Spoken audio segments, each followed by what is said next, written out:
सभी को मेरा नमस्कार। मैं अर्चना।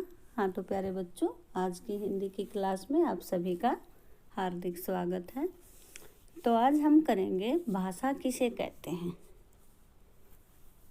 आप सभी से कई बार भाषा की परिभाषा पूछ ली जाती है, तो आपको भाषा की परिभाषा नहीं देनी आती, आप नहीं दे पाते। तो आज हम करेंगे कि भाषा किसे कहते हैं।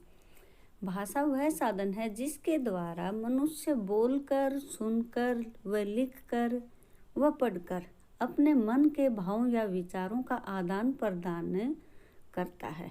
दूसरे शब्दों में हम कह सकते हैं कि जिसके द्वारा हम अपने भावों को लिखित अथवा कथित रूप से दूसरों को समझा सकें, लिख के या कहकर दूसरे को समझा सकें, या किसी संकेत के द्वारा हम दूसरे को समझा सकें, वो भाषा कहलाती है। सार्थक शब्दों के समूह या संकेत को भाषा कहते हैं। हाँ तो देखिए क्या होती है भाषा, कि हम जब अपने विचार बोलकर, लिखकर, सुनकर या पढ़कर दूसरों को समझा सकें, उसे हम भाषा कहते हैं। अब भाषा के कितने प्रकार होते हैं? मुख्य रूप से भाषा के 3 प्रकार होते हैं। मौखिक भाषा, जो कि हम बोलकर, अपने मुख से बोलकर समझाते हैं। लिखित भाषा, जो हम लिखकर दूसरे को समझाते हैं। अब आई हमारी सांकेतिक भाषा, यानी हम संकेत करके, इशारा करके किसी को अपनी बात समझाते हैं, वो सांकेतिक भाषा कहलाती है।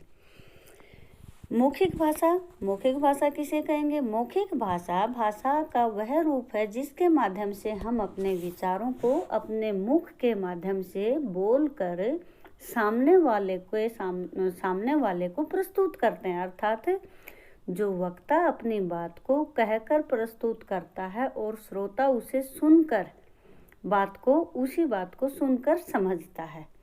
अर्थात मौखिक भाषा का क्या मतलब हुआ, कि मौखिक भाषा वह भाषा होती है कि हम अपने विचार सामने वाले को बोलकर समझाते हैं, उसे हम मौखिक भाषा कहते हैं। लिखित भाषा भाषा का वह रूप है जिसे हम लिखकर, यानी हाथ से लिखकर हम प्रस्तुत करते हैं। उदाहरण के तौर पर हम यह भी कह सकते हैं किसी को, कि भाई किसी के द्वारा किसी को जो पत्र लिखा जाता है वो लिखित भाषा कहलाती है। यानी पत्र लिखा जाता है और उसे समझा जाता है, वो लिखित भाषा कहलाती है। अब आई सांकेतिक भाषा, जिसे हम इशारों के द्वारा समझाते हैं, यानी हम इशारों से दूसरे व्यक्ति को समझा सकते हैं। यह अधिकतर वे लोग करते हैं जो बोल या सुन नहीं पाते हैं, वो अपनी बातों को इशारे से दूसरे को समझाते हैं। इशारा करके बताते हैं कि हम ये बोल रहे हैं। तो देखो, जैसे मान लीजिए कि आपको 1 कप चाय चाहिए, चाय की आवश्यकता है, तो इस भाव को हम किस तरह से समझेंगे? 1 कप चाय, यानी अगर संकेत के द्वारा मांगनी है हमें, तो हम उस पे उंगली लगा देंगे, मुंह से हम बोलकर बता देंगे, और लिखकर हम उसे कि कृपया मुझे 1 कप चाय दीजिए, इस तरह कह सकते हैं।